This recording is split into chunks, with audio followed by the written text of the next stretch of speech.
बेशर्मों की तरह से प्लेट गिराकर हाथ में रोटी लेकर वहीं जीने पे खड़ी हुई है, और वहीं उनकी बुजुर्ग सास जो है वो कपड़ा लेकर जीना साफ कर रही है, खाना साफ कर रही है जो गिरा हुआ है, वहीं खड़ी हुई है। और फिर जब फनी कुछ कह रहे हैं, रिकॉर्ड कर रहे हैं, तो वहाँ पे हल्का सा मुस्कुरा के भी देख रही है, लेकिन ये नहीं करी कि बेशर्मों की तरह से ऐसा ना करके वहाँ तमीज़दारों की तरह से और अच्छी अच्छी बहू और अच्छी परवरिश दिखाते हुए वहाँ जाती है, उनसे कपड़ा लेती है और कहती है कि अम्मा आप रहने दो, मैं कर लेती हूँ। ये होते हैं सही तरीके, ये होती है अच्छी परवरिश, ये होती है दिखाने के लिए कि देखो मेरे माँ बाप ने, मेरे भाई भाभी ने, इन्होंने सबने मुझे कितनी अच्छी परवरिश दी है कि ये मेरे अच्छे अखलाक हैं। शर्म आती है मुझे इस बात से कि मैं इसको कभी किसी टाइम में बहुत ज़्यादा मानती थी और इसको पसंद करती थी, और ये सोचती थी कि जो दिखाते हैं वो बिल्कुल सच दिखाते हैं। किसी ने आज मुझे एक कमेंट पूछा और उन्होंने ये कहा कि आपके पॉडकास्ट मुझे अच्छे लगते हैं और मैं आपको आपके सारे पॉडकास्ट सुनती हूँ, लेकिन आप प्लीज़ ये बताइए कि आप सिर्फ इन लोगों के ऊपर ही वीडियो क्यों बनाते हैं। देखिए भाई, जिन लोगों से हम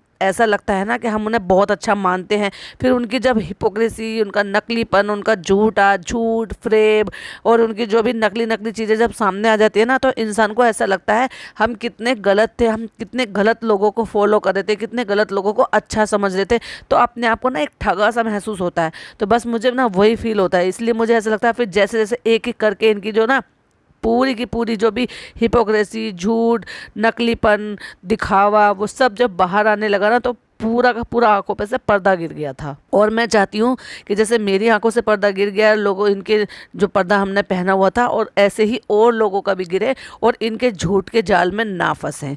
तो hi friends, welcome back to my channel. Channel में न्यू है तो चैनल को सब्सक्राइब कर ले और साथ ही साथ बेल आइकन प्रेस कर दे, जिससे कि मेरे आने वाली वीडियो की नोटिफिकेशन आपको पहले ही मिल जाए। तो हम बात कर रहे थे कि जीने पे खड़ी हुई थी और अम्मा उनकी वो साफ कर रही थी, लेकिन ये नहीं कि उनसे कपड़ा लेके ये कह दे कि अम्मा आप हट जाओ, लाओ मैं साफ कर दूंगी। वो बेचारी हैं, खुदा ना खास्ता उनको हाथ में प्लेट लग जाए। देखो भाई, अगर वो प्लेट कांच की थी और वो गिरकर फूट गई है, तो आप ये सोचकर देखो कि उसमें कांच का कोई टुकड़ा भी हो सकता है। उनको हज पर जाना है, उनको बाहर जाना है, कोई देखने वाला नहीं है, करने वाला नहीं है। कई बार ऐसा भी होता है ना, पता है, कोई चीज़ लग जाए और फिर वो पक जाए, हाथ में ज़्यादा फैल जाए, सेप्टिक हो जाए, कोई बात हो जाए, लेकिन नहीं, ये इतनी बड़ी 34 साल की औरत जीने पे खड़े होकर देख रही है और उनकी बुजुर्ग सास जो है ना, इसके फैलाए हुए रायते को, यानी कि इसके गिराए हुए खाने को वो साफ कर रही हैं। तो ये परवरिश है भाई इनकी, सितारा जी ने इनको ये परवरिश दी है। अपने मुदैया लैंग्वेज में बोले, एक इतना डरा गई है कि मम्मी को पता ना लगी है। और बेचारी जो है ना, वो किचन में से भागी भागी आई थी, क्योंकि वो किचन में कुछ काम कर रही थी और वो वहीं भागी भागी गई है किचन में, जब वो, और वो पीछे पीछे उतर के साफ कर दी। उन्होंने जीना साफ करा और एक एक करके सीढ़ी उतर कर जा रही है। कितनी बेशरम लड़की है, उसके बावजूद भी वो भाग कर गई है जीने में, उसमें किचन में। हो सकता है उनका किचन में कुछ नुकसान हो गया जो वो काम कर रही थी। हद है चालू, इसमें रोता कौन है, उसमें रोता कौन है, तुम्हारी चालू रोती है, क्योंकि उसको तहजीब नाम की चीज़ नहीं है, उसको सहूर नहीं है, उसको बिल्कुल अक्ल नहीं है। उसको उनके ना फैमिली ने कुछ सिखाया ही नहीं है कि क्या अखलाक होते हैं बड़ों के, क्या बड़ों को क्या करना चाहिए, क्या नहीं करना चाहिए। ये तो देखो, इसमें इतनी अकल नहीं बनी है कि मैंने अगर खाना गिरा दिया तो मैं उसको खुद साफ करूँ, नहीं, क्योंकि वो अपने घर की महारानी है ना, इसकी खालाओं ने, इसकी अम्मी ने उसको इतना ज़्यादा बिगाड़ रखा है। तो ये क्या सोच रही है कि फिर तो तुम्हें शादी नहीं करनी चाहिए थी, तुम 34 साल की थी ना, तुम 50 साल की भी हो जाती तो तुम वही रहती रानी महारानी बन के, क्यों शादी करके यहाँ पर आई हो, क्यों शादी की तुमने? और तुम्हें शादी करने के लिए एक बुजुर्ग माँ बाप का इकलौता लड़का ही मिला था, कोई ऐसा ढूंढती जो तुम्हारे साथ वही रह लेता और जो अकेला होता, जिसके माँ बाप भी ना होते, तुम्हें भी सवाब मिलता उसको गोद लेते हुए और उसका खर्चा उठाते हुए, और उसको भी सहारा मिल जाता। पर कोई माँ बाप तो बेसहारा नहीं होते। गिर गया तो गिर गया। कितनी बार खाना गिरता है सबसे, कितनी बार खाना इससे नहीं गिरता, बहुत ही अचानक, बहुत बहुत रेयर केस होते हैं कि किसी गृहिणी से इस तरह से खाना गिर जाता है। क्योंकि खाना गिरने का कितना बड़ा शगुन, अपशगुन बहुत सारे लोग में, हमारे जो हिंदू भाई बहन है वो मानते हैं इन सब चीज़ों को, और हम लोगों में भी रिज्क मानते हैं कि रिज्क का ऐसे गिरना, क्योंकि बहुत नसीब वाले लोग होते हैं जिनको अच्छा खाना नसीब होता है और 2-3 टाइम का खाना नसीब होता है। नहीं तो बहुत सारे तो लोग बेचारे ऐसे हैं जिनको 2-3 टाइम का खाना नसीब भी नहीं होता, इतनी कड़ी मशक्कत मेहनत के बाद भी। और उसके बाद भी देखो, उनकी सास उनको बेचारी जो है गले लगा रही हैं, पुचकार रही हैं और देख रही हैं कि कैमरे में कर वो जो घटिया बेटा है ना उनका, वो ये सारी चीज़ें रिकॉर्ड कर रहा है। देखो जरा, उन्होंने एकदम तुरंत कैमरे में देखा। मैं एक स्क्रीनशॉट लगाती हूँ, ये देखिए जरा। और कितनी शातिर और कितनी चालू है ये चालू अपी, कुछ सेकंड का, मुश्किल से 1 सेकंड का भी सीन नहीं था वो, जिस टाइम पर ये रिकॉर्ड हो रहा था उस 1 सेकंड के सीन को पॉज करके इसने देखते हुए अपनी सास को, और ऐसे रुमाल जो उन्होंने टॉवल हाथ में ले रखा है उसी का ही थंबनेल बना डाला। भाई साहब क्या चालू चतुर औरत है ये। जहां उनकी सास ने उसके कंधे पे हाथ रखा हुआ है, एक ग्रीन कलर का टॉवल लिया हुआ है, और उन्होंने जैसे ही कैमरे में देखा था, मतलब क्या है यार, जो वो औरत नहीं आना चाहती, पर्दे में रहना चाहती हैं। और देखने वाली तो बात ये है कि जब वो हज कर कर आएंगे तब तो उनको और ज़्यादा पर्दा करना पड़ेगा, क्योंकि आपको पता नहीं है उम्रा करने के बाद और पर्दा करने, उसके हज करने के बाद जो जो लोग और भी ज़्यादा थोड़ा पर्दा या हिजाब वगैरह सब करती हैं, बुर्का पहनती हैं या चादर ओढ़ती हैं, चादर इन द सेंस जो बुर्का जैसी एक और चीज़ होती है ना, वो जो पूरा बड़ा सा कपड़ा दुपट्टा टाइप का होता है उसको लपेट लेती हैं, तो उसके और ज़्यादा बढ़ा देती हैं, यानी कि और ज़्यादा पर्दा नशीन हो जाती है। तो सोचकर ये देखिए कि फिर क्या इनकी सास व्लॉग में आएंगी, क्या ये उसके बाद भी इनकी प्राइवेसी की धज्जियां उड़ाएंगी, क्योंकि यहाँ आने के बाद तो इनको व्लॉगिंग करनी ही पड़ेगी। और व्लॉगिंग में वही है कि सास नहीं दिखाई देगी तो फिर लोग कहेंगे, फिर ये सास को सूट नहीं करेगी, उसको कंटेंट नहीं मिलेगा, उनके साथ टाइम बिताएगी तो उस टाइम कैमरा नहीं उठा पाएगी, तो पगला जाएगी ये पूरी तरह से। पर भाई मानना पड़ेगा शातिर बहुत है, क्या एग्जैक्ट मतलब 1 सेकंड का भी टाइम नहीं था वो जिस दौरान वो शूट हुआ था कि उनकी अम्मा ने उनको प्यार किया और कैमरे में देखा, और वो उसी टाइम पे मूवमेंट में इन्होंने कैप्चर किया। देखो मैंने भी स्क्रीनशॉट लगाया, प्लीज स्क्रीन की तरफ देखिए, बिल्कुल कैमरे की तरफ देख रही है इनकी अम्मा। पहले ये बता रोई क्यों थी, पहले ये बता रोई क्यों थी, तुमने वहाँ खाना क्यों रखा था, मतलब इस पे भी ठिकरा फोड़ ही दिया कि मेरी गलती नहीं है, तुमने वहाँ पे खाना रखा था। और फिर अगर रखा भी था तो मैं तो भैया फनी भाई तुमसे भी ये पूछूंगी कि तुमने वहाँ खाना क्यों रखा था ग्रिल पे। आम उठा के दे रही हैं उसको, जो बोल नहीं सकते, बात नहीं कर सकते, उनको कहती है मुंबई का है, उसको बताओ इशारे से। भाई क्या जरूरत पड़ी है, आम तो आम है, मुंबई से आया हो कहीं से भी आया हो, क्या जरूरत है उसको ये बता के जता के देना, हद है भाई। और आके खाना खाने बैठ जाती तो कहते हैं यहाँ पे रोतलू खाना खा रहे, ऐसे कोई रोता है? हाँ ये तुम्हारी घबराहट क्वीन है ना, ये रोती है। मैं जा रहा हूँ दोस्तों के पास, और चालू जा रही है अम्मा के साथ वॉक करने के लिए। और कट्टू अगले सीन में दिखा दिया कि स्टूल पे चढ़े हुए हैं, एसी चेक कर रहे हैं। अच्छा खासा पता है कि वो वहाँ चढ़ रहा है तो क्या करेगा, ये कहाँ चढ़ने लगे। अरे भाई साहब नौटंकी की तो तुमने बिल्कुल हद पार कर दी। वो चीज़ें दिखाओ जो तुम्हें नहीं पता, किसी और को नहीं पता, जो तुम्हें पता है उसको भी कैमरे के सामने पूछने का क्या मतलब है। अब ये पूछने की क्या जरूरत थी, कहाँ लगा कैमरा, तो वो उंगली दिखा के कहता है ये लगा कैमरा, ये लगा, इसका क्या मतलब था, ये भी थोड़ा सा क्लियर कर देते भाई, समझ नहीं आया। उसके बाद फ्यू आवर लेटर और चालू के साथ फिर वापस से आ गए। हाँ मेरा गुल्ला कैसा है, मेरा गुल्ला घूम फार के आ गया, क्योंकि भाई यहाँ आए और दोस्तों के साथ मटर गश्ती करने ना जाए तो ऐसा पॉसिबल है ही नहीं। चाहे भले गुल्ला रो ले, चाहे फिर गुल्ला धो ले, हाथ में कैमरा ले रखा है, पुच पुच कर रहा है और कह रहा है गुल्ला सो गया, क्यों तुम्हें दिख नहीं रहा कि गुल्ला सो गया है कि नहीं सो गया है, हद है भाई। पापा मम्मी जा रहे हैं हज के लिए, तो जितने भी रिश्तेदार हैं वो सब मिलने के लिए आ रहे हैं। तो भाई जो तुम्हारे रिश्तेदार हैं जिनको तुम बैलेंस करते हो, उन्होंने क्यों नहीं बैलेंस किया, वो क्यों नहीं आए अपने समधी से मिलने के लिए। हज पर जा रहे हैं समधी समदन, लेकिन नहीं, वो जो द ग्रेट पापा का फर्ज निभाने वाला बाप था ना, सो कॉल्ड भाई है वैसे तो, लेकिन ना तो वो आए अपनी वाइफ के साथ, और ना ही तुम्हारे अम्मी पापा आए मिलने के। चलो पापा नहीं आ सकते, पापा भी बीमार है, पर अम्मी तो आ सकती थी। वो सारी खाला है जो वहाँ पे कुंडली मारकर बैठी हुई है, वो तो आ सकती थी मिलने की। उनकी इकलौती समदन है, हज पर जा रही है, एक भांजी है शादीशुदा जिसकी सास है, और ऊपर से हज पर जा रही है, तो दूर दराज के रिश्तेदार भी मिलने आ जाते हैं। लेकिन देखो घर के रिश्तेदार नहीं आए, और ना ही एक सिंगल जोड़ा अपने आप से किसी को भी भेजा वहाँ पे। इतने बेशरम लोग हैं, ये है रिश्ते निभाने वाले लोग। इनको सही में बताऊँ ना, जो हमने लोगों से बातें सुनी है ना, वो बिल्कुल सही है। इनको वहाँ का मोदाहा का कोई कुत्ता भी नहीं पूछता है, इनको कोई वैल्यू नहीं है, इनकी कोई रिस्पेक्ट नहीं है वहाँ पर इनकी।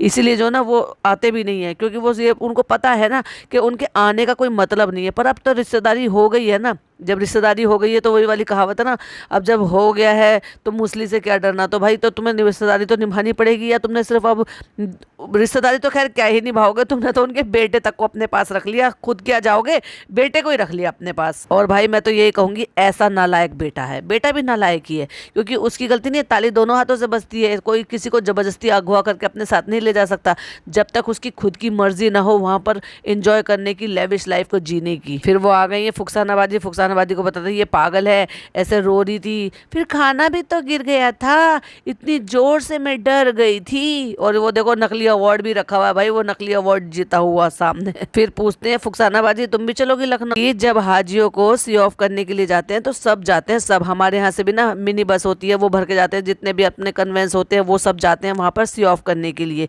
और पता है मुझे याद है जब मैं छोटी थी मेरे दादा गए थे, उन्होंने एक्चुअली 2 हज किए थे। तो एक तो जब हम पैदा भी नहीं हुए थे तब किया था, और एक जब हम छोटे थे तब हमारी दादी के साथ किया था, यानी कि एक अपनी शादी से पहले किया था और एक उन्होंने हमारी दादी के साथ किया था जब हम भी हो गए थे। तो मुझे याद है कि उन्होंने पार्सल बनवाए हुए थे, वहाँ पे सब लोगों के लिए खाना वाना सब करवाया था। तो ऐसे ही सब वहाँ पे लिया जाता है, क्योंकि इतना टाइम, बहुत ज़्यादा टाइम लग जाता है ना, तो इसलिए भूख प्यास का ऐसे उस ज़माने में भी पैक्ड पानी था, उस ज़माने का भी पैक्ड फूड था जो वो सारा प्रोवाइड कराया गया था। बात बात में पछताते रहते हैं, शहर की लड़की से कभी शादी मत करना वरना प्रेस करनी पड़ेगी। भाई अभी तो आपको पता नहीं ना जाने क्या क्या करना पड़ेगा। और अब बताते हैं काम की बात के, जब हर चीज़ हम आपसे शेयर करते हैं तो ये शेयर करना भी हमारा फ़र्ज़ है कि यहाँ पे मुदाहा के पास में एक हकीम साहब है, वहाँ पे लोग दूर दराज से आते हैं बच्चे के लिए, तो हम भी वहाँ पर आज जा रहे हैं। मतलब अब बच्चे के लिए हकीम जी के पास जाने की नौबत आ गई है। मतलब साइंस तो कुछ है ही नहीं, मतलब इनके हिसाब से डॉक्टर तो कुछ है ही नहीं। अभी दिन ही कितने हुए हैं ट्रीटमेंट को चलते हुए, तुमसे अपने आप से रुका जा नहीं रहा है, कंट्रोल खुद को कर नहीं रहे हो, परहेज़ बराबर का हो नहीं रहा है। तो भाई तुम चाहे 1000 हकीम के पास चले जाओ, 1000 डॉक्टर के पास चले जाओ, रिजल्ट आपको नहीं मिलने वाला। जिस हिसाब से ना परहेज़ करते हैं, ना डॉक्टर की बात मानते हैं, ना अपने आप पे कंट्रोल करके रखते हैं, ना ही बाहर का घूमना फिरना अनहेल्दी लाइफ जो है ना उसमें कोई भी आप जो है इसको सुधारने को तैयार नहीं है। एक औलाद को पाने के लिए माँ बाप को ना जाने क्या क्या करना पड़ता है। उनसे पूछ के देखो जिन्होंने ये ट्रीटमेंट कराया है और उसके लिए न जाने क्या क्या त्याग दिया है। मेरी कई सारी ऐसे सब्सक्राइबर हैं जिन्होंने ये भी बोला है कि हमने भी कराया है, हमने भी कराया है और हमने बहुत कुछ त्यागा है और बहुत कुछ मशक्क़त करी है, उसके बाद हमें औलाद नसीब हुई है। भाई या तो इनके मांगने में शिद्दत नहीं है या फिर इनको शिद्दत से कोई काम करना नहीं है, क्योंकि कहते हैं ना अगर आप किसी भी चीज़ को बहुत ही ज़्यादा शिद्दत के साथ करो तो अल्लाह ताला वो आपको बहुत जल्दी दे देता है। फाइनली दर्शन हो गए हैं उनके चचेरे भाई के, जो सैफ़ी है ना, अब उसके दर्शन हो गए हैं, जबकि उनसे ना बातचीत हो रही थी और पिछली बार जब आए थे तो उनके दर्शन भी नहीं हुए थे, पता नहीं कहाँ गायब थे वो। और अब एक एक सामान दिखा दिखा के उनकी पैकिंग हो रही है। माँ पापा से सब मिलने आते हैं तो वो गुलाब की माला वगैरह लेकर आते हैं और वो डालते हैं हाजियों के गले में। जो कोई जानने वाले होते हैं ना यही सब होता है। भाई तुम्हारे घर के लोग कहाँ हैं? वो क्या हाजियों के गले में माला डालने नहीं आएंगे? क्या उनको सी ऑफ करने नहीं आएंगे? उनसे मुसाफा मिलाने नहीं आएंगे? उनसे दुआओं की दरख्वास्त करने नहीं आएंगे? क्या एक जोड़ा भी नहीं सीख रहा आप लोगों से? बड़े वही वाली बात है, मुझे आपको देख कर ना वो कहावत याद आती है, ऊँची दुकान फीके पकवान। बनते तो बहुत महान हो, बड़ी बड़ी बातें करते हो, ये करो वो मत करो, छोटों से बड़ा बड़ों से प्यार, ये फलाना ढिमाका, इतनी सारी बातें करते हो, कम से कम कुछ अपनी रिश्तेदारी निभाकर तो दिखाओ। देखो दुनिया भर का सामान जो है वो काली काली पिन्नी में चिट लगा लगा के, चावल, नमकीन और पता नहीं तेल, सत्तू, पता नहीं क्या क्या सामान वो सारा का सारा पैक किए जा रहे हैं। तो मेरे एक सब्सक्राइबर ने कमेंट किया था जो कि बहुत ही ज़्यादा वैलिड था कि इनके पास इतना अंधा पैसा है, ये चाहते तो ये प्राइवेटली इनको जो है बुक करा कर भेजा जा सकता था, जिससे कि इनको इतना सारा सामान कैरी ना करना पड़े। अब देखो भाई दोनों ही बुजुर्ग दंपति हैं और ऐसे कोई इतनी ज़्यादा ताकत तो उनमें है नहीं कि अपने सामान को खुद ढो ढो के लेकर जाएंगे, खींच खींच के ले जाएंगे। जितने बड़े बड़े ये सूटकेस लेकर आए हैं उतने बड़े बड़े सूटकेसों में तो कपड़े हैं, बाकी का ये सामान भी जाएगा। तो सोच के देखो कितना हैवी हो जाएगा, इसको कैसे खींचेंगे इस एज में। ये तेल रख दिया था तो कह रहे तेल मत रखो, ये तेल नहीं जाएगा क्योंकि तेल नहीं जाने देंगे। तो कहते चलो ये तेल मुंबई जाएगा, मतलब यहाँ से जो सरसों का तेल है जो कि अच्छा और गाँव का प्योर तेल होता है जो निकलवाया गया होता है मशीन से, तो उसको पैक करके रखा हुआ था, वो मुंबई ले जाएंगे। मतलब साथ ही साथ पापा और अम्मा की तो तैयारी हो ही रही है, लेकिन मुंबई भागने की भी तैयारी हो रही है। वो जो लड़का सैफी बैठा हुआ है उससे कह रहे हैं कि वो कह रहा है कि मैंने जो है पैक कर दिया, मुझे क्या पता तेल नहीं ले जाते, इसलिए मैंने कह दिया तेल पैक कर दो, तेल पैक हो गया। मुझसे कहते लौकी पैक कर दो, मैं लौकी पैक कर देता। तो चालू अपी जिसमें खुद में दिमाग नहीं है वो कहती हैं तो तुमने अपना दिमाग क्यों नहीं लगाया। ऐसा लग रहा था कि जैसे बहुत ही ज़्यादा एम्बेरसिंग फील कराने के लिए और बड़े ही ऐंठ में बोला था। देखो बड़ा अजीब सा लग रहा था मुझे फनी के दोस्त का या फनी का जो भाई था उसका फेस। देखो एक स्क्रीनशॉट लगाया है, देखो कैसे बैठा है, जैसे बहुत ही ज़्यादा खिस्सा सा गया है उसकी बातें सुनकर। अब इनकी जो कल्लो फुप्पो आई थी ना वो आई थी, वो देखो वो लेकर आई है कुछ बैग्स, जो कि ऐसे बैग्स हैं मेरे ख्याल से शायद वो सिल कर लेकर आई हैं, क्योंकि वो ऐसे बैग्स हैं जिनमें अपने स्लीपर डालकर आप उनको हैंग करके करके, अपने कंधे पे हैंग करके, हाथ पे हैंग करके वहाँ पे मक्का और मदीना में घूम सकते हो। कह रही है अच्छा ये कर लो, वो पो लेकर आई थी। देख लो उन्होंने कितना सोचा और क्या सोचकर एक अच्छी और काम की चीज़ बनाकर लेकर आई हैं। और जहाँ तक देखने में मुझे वो ऐसे लग रहे थे कि शायद वो खुद से उसको सिल कर लेकर आई हैं। उसको दिखा के फनी कह रहे हाँ हाँ हाँ, ये पहले ज़माने के पाउच थे, ये ऐसे चलते थे। तो देखो एक पिंक कलर का कपड़ा है, प्याजी से कलर का, और एक वाइट कलर का कपड़ा है, और डेफिनेटली वो खुद से इनको तैयार करके लेकर आई हैं। तो फ्रेंड्स अभी हम जा रहे हैं कि पापा ने कहा है कि कपड़े सुखाने वाली डोरी भी लेकर आओ 10 मीटर। अब सोच कर देखो, अगर ये उनका प्राइवेटली बुक कराते और ये प्राइवेट जाते तो उनको ये सारी चीज़ों को वहाँ पे प्रॉब्लम क्रिएट नहीं होती और बड़े ही आसानी से उनका हज पूरा हो सकता था, बिना ज़्यादा तामझाम के, बिना ज़्यादा सामान ढोए हुए, बिना ज़्यादा अपने ऊपर इतना लोड ले। देखो नाड़ा लेने के लिए जा रहे हैं, क्योंकि नाड़ा लेने के लिए पापा ने कहा है कि वो 10 मीटर का मतलब वो डोरी ले आना।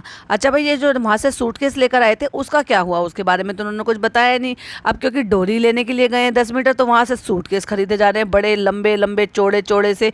अब ये सोच कर देखो, जब इनको ये सामान से भर देंगे और ये हैवी हो जाएंगे तो उठाएगा कौन? उनके साथ कोई जवान मर्द या कोई ऐसा थोड़ा अपना खुद का बेटा थोड़ा ना जा रहा जो सामान उठा लेगा। और अपने अम्मी पापा को बड़े ही आसानी से, पिछली बार तो आप गए थे तो आपने सामान वगैरह सब उठा लिया था, और पिछली बार तो आप मुश्किल से 7 दिन के लिए गए थे उम्रा के लिए, और इस बार तो ये 1.5 महीने के लिए जा रहे हैं, तो ज़रूरत का सामान भी साथ में लेकर जा रहे हैं। और अगर प्राइवेट बुक कर देते हैं तो उसमें और भी कई सारी फैसिलिटीज मिल जाती हैं, जैसे कि आपको बहुत ज़्यादा जो बुजुर्ग लोग होते हैं, बहुत ज़्यादा उम्र के लोग होते हैं, उनको इस तरह से प्राइवेट वाला ही करना चाहिए जिससे कि उनको कम से कम तकलीफ हो। और अगर इन्होंने बैग यहाँ पे लिए हैं अम्मी पापा के लिए, तो जब मुंबई से लिए थे क्या वो खुद के लिए लिए थे क्या? और उससे पहले के इनके पास बैग नहीं थे क्या? जब भी आती जाती थी क्या हर बार आते हैं हर बार ही लेते हैं, या फिर खालाओं को दे दिए, जो खाला आई हुई है ना उनको गिफ्ट कर दिए होंगे और खुद के लिए नए ले लिए होंगे। वाह, यही तो होता है इनके घर में। खाला जब भी आती है ना एक बैग लेकर आती हैं, वो भी कपड़े वाला जो बैग होता है ना, ट्रैवल बैग जो होता है वो, और लेकर जाती हैं ट्रॉली वाला बैग, बड़ा बैग। कह रहे हैं कि इतना सारा सामान है और मैं जब जाऊंगा तो मैं इनमें से कुछ भी सामान नहीं लेकर जाऊंगा। यानी कि समझ में आ गया तुम्हें, तो फिर अपने पापा मम्मी को इतनी तकलीफ देने के लिए क्यों ये सारी चीज़ें कर रहे हो? क्यों नहीं और पैसों का इंतजाम करके इनको प्राइवेटली भेजा गया?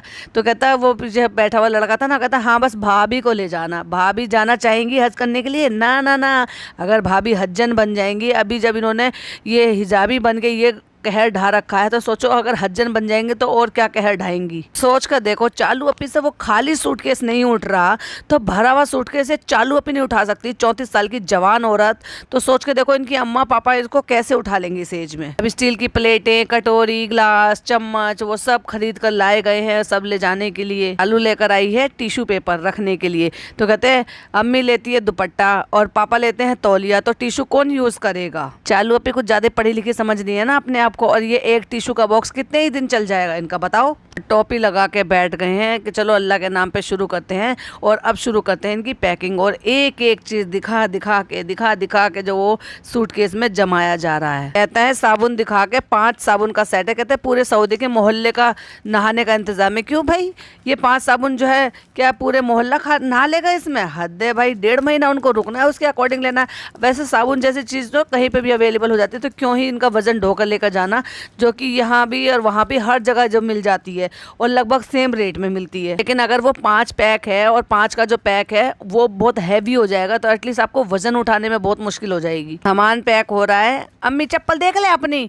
मतलब वो चप्पल देख के क्या ही कर लेंगी यार। मतलब ये दिखाना चाह रहे हो कि ये बहू खरीद कर लेकर आई है, बहू के पैसों से खरीद कर आई है? हद है यार। जो वहाँ से सामान लेकर आए थे और जो भी खरीदा था, जो किट लेकर आए थे, वो खोल खोल के उनको दिखाया जा रहा है कि ये देखो ये सामान ये है, इसमें ये है, इसमें वो है, एहराम है, एहराम पहन पहन के दिखवा लिया है। ऐसी जेंट्स की भी किट है, उसमें भी उनका भी एहराम है, उसमें जानमाज है, और उसमें जो है जूतों के लिए कैरी बैग है, जैसे उनकी फुप्पी सिल कर लेकर आई है ना, वैसी रेडीमेड कैरी बैग है जिसकी जो स्टैम्प है वो लंबी है, जिससे कि उसको शोल्डर पर आराम से टांगा जा सकता है, एक स्लिंग बैग टाइप का। उस किट में निकला है एक तस्बीह है, यानी कि जो फिंगर में पहन लेते हैं ना टैप टैप करके, जिससे काउंटिंग हो जाती है। आप जितनी तस्बीह पढ़ रहे हैं, जो भी कुछ पढ़ रहे हैं, कलमा पढ़ रहे हैं, जैसे 1 लाख कलमा पढ़ना होता है, 1.25 लाख अलग चीज़ें पढ़नी होती हैं, तो ऐसे जो भी अलग अलग चीज़ें पढ़नी होती हैं तो वो उससे तस्बीह से पढ़ लिया जाता है। डिजिटल तस्बीह कहते हैं उसको एक्चुअली। उसमें छतरी है, जानमाज है, कैरी बैग है, एक आपके मोबाइल के लिए कैरी बैग है कि आप उसमें मोबाइल हैंग करके उसको गर्दन में, शोल्डर पर कहीं पर भी लटका लो। तकिया निकला है उसमें, एहराम निकला है उसमें, एक छोटी सी सी चटाई निकली है उसमें, कि चटाई को आप जो है कहीं पर भी बिछाकर बैठ सकते हो। वो सारा सामान निकाल निकाल के उनको दिखाया जा रहा है, समझाया जा रहा है। तो ये सारा होमवर्क तो ये वैसे भी दे सकते थे ना। देखो भाई, सऊदी में रहकर आया है बेटा, तो बेटे को बहुत ज़्यादा चीज़ें पता है, फिर एक बार उम्रा भी कर आए हैं, फिर दूसरा ये है कि अब लोगों को उम्रा पे भेजने लगे हैं तो थोड़ा सा और एक्सपीरियंस हो गया होगा। तो ये सारी चीज़ें अगर ये बहू बेटा यहीं रह जाते तो और भी अच्छे तरीके से उनको बताया जा सकता था, समझाया जा सकता था और उनको फील फ्री किया जा सकता था दोनों अम्मा पापा को। लेकिन इनको तो अपनी ऐशो आराम से फुर्सत नहीं है, इनको तो अपना डेला में घूमने से ही फुर्सत नहीं है, इनको तो अपना लोनावला में घूमने से ही फुर्सत नहीं है, पानी में छपाक छपाक करने से, एक मछली छपाक छपाक करने से फुर्सत ही नहीं है। उससे तो मुझे यही याद आया, एक मछली पानी में गई छपाक, फिर वो जो है क्रेजी कजन की जो सिस्टर है ना, फिर वो आ जाती है, फिर वो दही बड़े लेकर आती है कि दही बड़े लेकर आई है और 2-3 चीज़ें और लेकर आई है। तो कहते हैं अच्छा तो फिर तुम्हें भी कुछ चाहिएगा, तो फिर वो उनके लिए कुछ मंगा कर खिलाते हैं। किचन में जाती है तैयारी करने के लिए। कहने का मतलब ये है कि हाजी हज पर जा रहे हैं तो कोई ना कोई रिश्तेदार जो हैं वो आ ही रहे हैं मिलने के लिए, झुलने के लिए। लेकिन नहीं आए हैं तो अपने बेटे के ससुराल से नहीं आए, अपने बहू के मायके से नहीं आए हैं कोई भी। अब बारी आती है फाइनली उस मोमेंट की जो हम आपसे शेयर करना चाहते थे। मतलब कह रही है कि मैंने इसकी एंडिंग नहीं ली थी तो मैं इसकी एंडिंग लेने आई हूँ। आपने देखा था मुझसे एक प्लेट गिर गई थी, फिर वो मैंने बेशरम बन के जो है ना वहीं जीने पे खड़ी रही। मेरी सासू माँ ने बेचारी ने वो बुजुर्ग होकर झुककर वो पूरा का पूरा जीना साफ़ किया। जब उन्होंने जीना साफ़ कर दिया तो मैं नीचे उतर कर चली गई। बिल्कुल भी शर्म नहीं आई ना तुम्हें? कहते लोग ऐसे होते हैं, लोग वैसे होते हैं, और जो है फिर भी मुझे इतना अच्छा घर मिला है, अल्लाह का लाख लाख शुक्र है। और जो है ऐसे कह देते हैं, वैसे कह देते हैं। मैं वो गिरने से बहुत ज़्यादा डर गई थी। असली बात नहीं बता रही है। असली बात यह है कि या तो भाई वो प्लेट जो गिरी है वो वहाँ पे शायद जीने के पास इनकी सासू माँ खड़ी है तो इसको ये लगा कि उनके लग तो नहीं गई है, या फिर कुछ और बात है। लेकिन ये न जो रो धो के जो इसने नाटक मचाया है ना, ये क्यों मचाया है? क्योंकि अभी भी अम्मी तो इनकी हो गई है थोड़ा सा नॉर्मल, लेकिन इनके जो पापा हैं ना वो नॉर्मल नज़र नहीं आ रहे, ना ही उनकी बातों से, ना बॉडी लैंग्वेज से, ना ही उनके एक्सेंट से, जिस तरह से वो बोल रहे थे। तो उन सबको नॉर्मलाइज करने के लिए या फिर इमोशनली ब्लैकमेल करने के लिए ये रोने धोने का नौटंकी इसने जानबूझ के की है। और यहाँ आते तो घबराहट हो गई फ्रेंड्स। यहाँ आते तुम्हें क्यों घबराहट हो जाती है? कभी उसका असली कारण भी बता लो। और फिर एक नई बात हमें सुनने को मिली इन सारे लेक्चर के बीच में, ये सारी बात सुनने को क्यों मिली हमें कि ये कहती हैं कि यहाँ आते हैं तो वैसे तो हम मुंबई वाले घर में रहते तो वहाँ कहीं आते जाते नहीं है, लेकिन यहाँ आते हैं तो बहुत सारी बातें सुनने को मिलती हैं। लोग कहते हैं कि ऐसी सास होती हैं, वैसी सास होती हैं, बहुएं शिकायत करती हैं तो अपनी बहुओं को इतना ही प्यार करो, अपनी सास को इतना ही प्यार करो। अच्छा भाई, बहू और सास का जो है लेक्चर तुम दोगी? तुम खुद अपनी सास को कुछ नहीं समझती है, आज तक कभी ढंग से फर्ज नहीं निभाए, जिन्होंने धमकी देकर शादी की है, उन्हें डरा धमका के। और मैं इतनी डर गई कि मुझे रोना आ गया, क्या मुझे डांटेंगी? अरे भाई, अगर डांटना होता ना और वो डांटने वाली औरत होती तो वाकई तुम ऐसी नहीं होती जैसी तुम आज बदतमीज़ हो, क्योंकि वो काफ़ी हद तक ना तुम्हें सुधार चुकी होती हैं अगर वो ऐसी होती। मुझे बहुत सारे लोग कहते हैं तुम तो ऐसे बात करती हो जैसे तुम चालू की सास हो। अरे भाई, ये बहुत भली है, ये बहुत किस्मत वाली है कि मेरी जैसी औरत कोई इसकी सास नहीं मिली है, क्योंकि मैंने अपनी अम्मी से, अपनी सासू माँ से बहुत अच्छी चीज़ें सीखी हैं, बहुत अच्छे अखलाक सीखे हैं, बहुत अच्छे तरीके सीखे हैं, गृहस्थी सीखी है, गृहस्थी को किस तरह से निभाते हैं वो सीखे हैं, रिश्ते निभाने सीखे हैं। तो मुझे ये सारी चीज़ें पता है। लेकिन जिस तरह की ये लड़की है ना, और जिस तरह की अगर काश मेरी जैसी आदतों की इनकी सास होती ना, कि हर चीज़ के लिए जो ना इनको टोकती, समझाती, बताती, तो ये जितने दिन के लिए भाग के जाती है ना उतने दिन के लिए भी भाग कर न जाती, क्योंकि इसको तो रोकना टोकना पसंद नहीं है। ये तो अपने आप को महारानी समझती है ना, क्योंकि इसकी खाला ना और इसकी अम्मी ने ना इसको बिगाड़ के रखा हुआ है, हाथों पे रखा। आज तक भी 34 साल की औरत को 4 साल की बच्ची की तरह से ट्रीट करते हैं। अरे भाई, इसको बड़ा हो जाने दो। ये माँ बनने को तो बड़ी उत्साहित हो रही है। पहले एक ढंग से औरत तो बन जाओ, एक अच्छी ढंग से बहू तो बन जाओ, एक ढंग से अच्छी बीवी तो बनकर दिखाओ पहले, फिर अल्लाह ताला तुम्हें एक अच्छी माँ भी बनाएगा। और हम दुआ करते हैं कि अल्लाह ताला तुम्हारी ये ख्वाहिश भी बहुत जल्दी पूरी करे और तुम्हें एक अच्छी सी बेटी दे, जिसको तुम कम से कम ये समझो कि वाकई में एक बेटी की क्या अहमियत होती है। चलो भाई, इसी के साथ मैं भी पॉडकास्ट को एंड करती हूँ। आपका क्या रिएक्शन है और आपके क्या पॉइंट ऑफ व्यू है वो बिल्कुल हमें शेयर कीजिएगा कमेंट बॉक्स में। मुझे आपके सबके कमेंट का इंतजार रहता है और मैं सबको रिप्लाई भी करती हूँ। वीडियो पसंद आए तो लाइक शेयर कीजिएगा, चैनल पे पहली बार आए तो सब्सक्राइब कीजिएगा। मिलती हुई एक और अच्छी सी वीडियो के साथ। टिल देन बाय बाय, अल्लाह हाफिज़, टेक केयर।